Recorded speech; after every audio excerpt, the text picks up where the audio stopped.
Hey, what it do, y'all? What it do? So I was thinking to myself, since this society has become more gynocentric, the Me Too movement is still on and going, and just a lot of things are changing. Of course, you can't get it from Jared like you used to anymore. I mean, you probably can. They offering all kinds of promotions and discounts these days because marriage is not quite in the cards like it used to be, unless you live in rural America still. I mean, as long as the couple hasn't gotten too tainted, right? But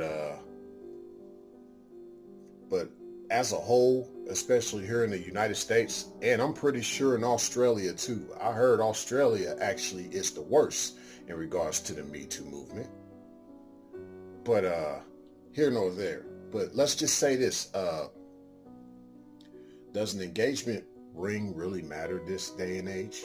I mean, this is just something that you normally would do when you get on your hands and knees and you say, "Will you marry me?"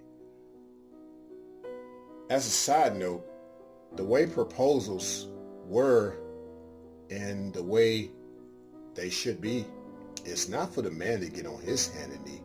It's for the woman to get on her hand and knee, you know, because you're being blessed by the king. And so, but now it's the other way around. It's men getting on their hands and knees. And one would argue, well, he's being blessed by the queen. No, no. The king makes the queen. Keep that in mind. But that's just a side note. But just even with all that said, put all that mixed up tradition aside with the whole engagement ring and things like that, it makes you even wonder, what is the point of an engagement ring?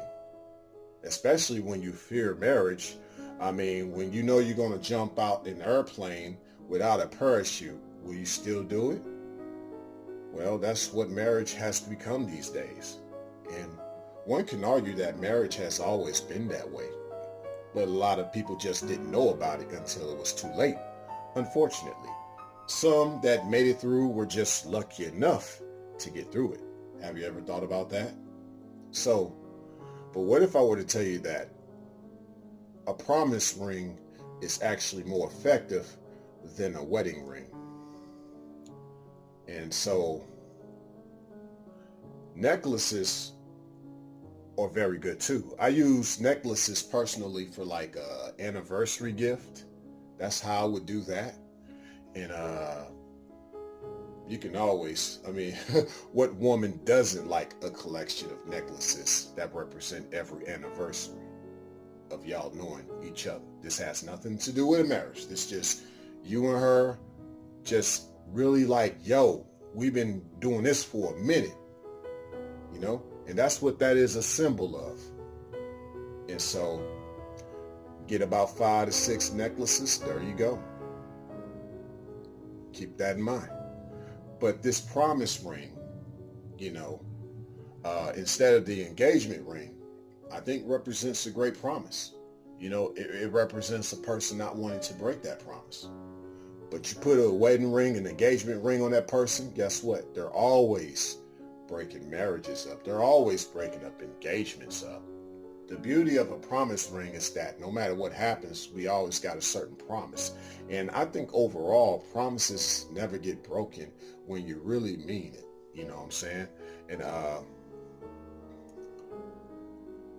And so I think those type of rings will endure a whole lot longer than an actual wedding ring. And the only way that ring itself or that necklace itself gets broken is because she broke it. Yes, I said she.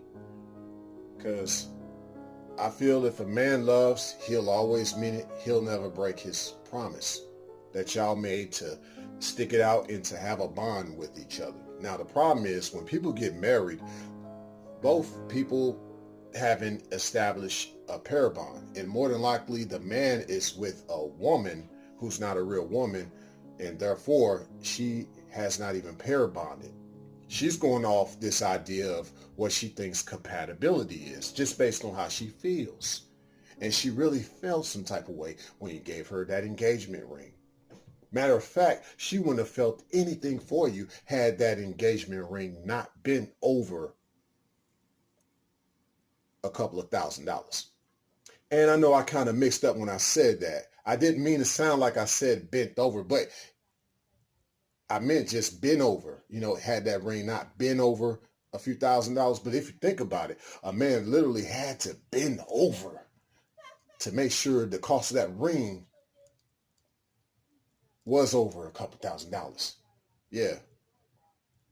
Had that ring not been over a few $1,000s, the fact that he even bent over to buy the ring would have been null and voided. She wouldn't have been impressed. Because, you got some females out here who establish what they think is of value based on how much the man paid for that ring, how much that man paid for a ring. It's crazy. And I think a friendship ring is more valuable because there's no true set price on it. All a man is just trying to do is make sure that ring fits good on your finger and that it lasts and that you liked it and that you're so happy that he even thought enough to put that on your finger because he actually thinks enough about you, especially in this day and age when a man can easily decide to be MGTOW or just hate women altogether as far as if he's a black man, he don't like black women, or he may consider himself red pill, but he, to me, in my opinion, overdosed on the red pill. Just saying, there just needs to be more gratefulness. There just needs to be a lot more gratefulness, a lot more appreciation. And that to me is why the friendship ring actually matters a lot more than the engagement ring, if you're into that type of thing. Not saying you have to even give her a ring, but that ring better mean something, especially if it's a friendship ring, because it means a lot more than an engagement ring and a wedding ring these days. And make sure that you're around a woman who knows that ring meant something because of what y'all put into everything before that ring was even purchased, no matter how much or how little it cost. And yeah, that way you don't feel like you had to bend over for it per se, like out of vanity, utter insanity. Signing out.